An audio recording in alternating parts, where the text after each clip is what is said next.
નમસ્કાર ખેડૂત મિત્રો, સ્વાગત છે તમારું અમારી યુટ્યુબ ચેનલ ગુજરાતની બજારમાં। ખેડૂત મિત્રો, આજના આ વિડીયોમાં આપણે ગુજરાતના દરેક માર્કેટિંગ યાર્ડમાં આજે એરંડાના બજાર ભાવ શું બોલાયા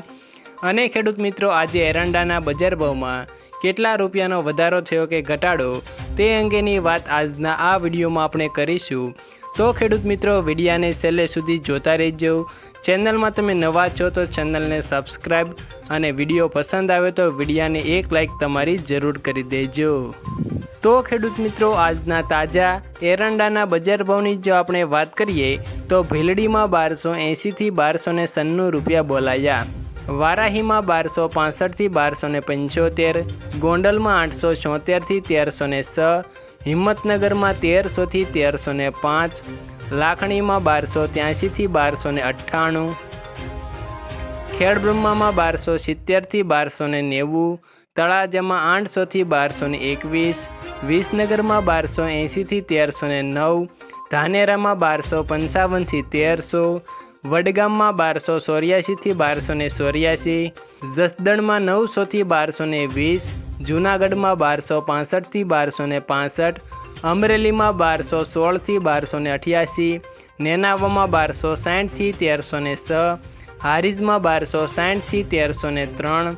પાલનપુરમાં 1280 થી 1283, જામનગરમાં 1100 થી 1181, સાણસમામાં 1245 થી 1307, બહુચરાજીમાં 1285 થી 1301, અંજારમાં 1200 થી 1306, માંડલમાં 1225 થી 1250, ગોજારિયામાં 1290 થી 1300, કુકરવાડામાં 1250 થી 1296, વિજાપુરમાં 1285 થી 1303, ભુજમાં 1100 થી 1250,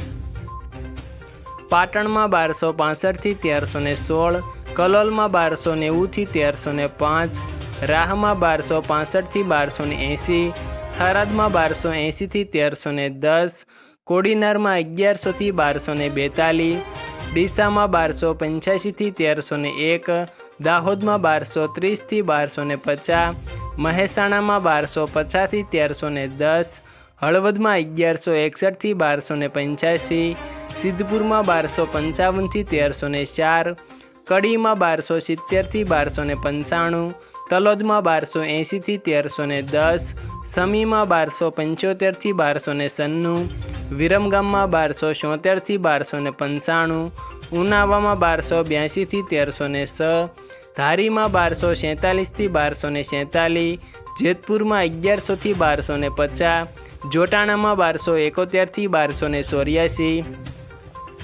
માણસામાં 1270 થી 1306, રખિયાલમાં 1255 થી 1265, દહેગામમાં 1260 થી 1272, બાવળામાં 1286 થી 1295, ધાંગધ્રામાં 1264 થી 1367, ભચાઉમાં 1261 થી 1293, પોરબંદરમાં 1150 થી 1150, ઈડરમાં 1280 થી 1295, મોરબીમાં 1242 થી 1262, પાટડીમાં 1275 થી 1280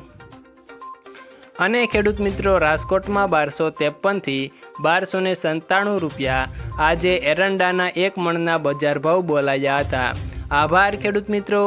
આવા જ દરરોજના તાજા એરંડા, જીરું અને કપાસના બજાર ભાવની જાણકારી મેળવવા માટે